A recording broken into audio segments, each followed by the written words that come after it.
Kwa unaweza ukaona kama akisema ni kwa baba kweli, na mimi nikisema ni mwanangu sio siri, navuna. Mimi naomba nikushukuru pamoja na mama. Mungu awabariki sana kwa kututia moyo. Mbarikiwe mno katika safari yenu. Mungu atembee pamoja na nyie na huduma ya Mungu iendelee vizuri. Hata kama nitahubiri dakika 10, lakini naomba shetani aambiwe acha shobo.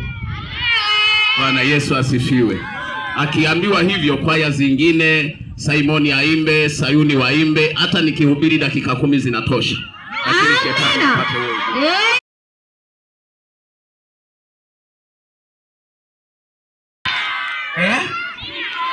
Mimi naomba nimshukuru huyu mtumishi wa Mungu, amekuja kunitia moyo na kututia moyo na kutubariki bila masharti. Na yeye amekuwa ananiwazia mema.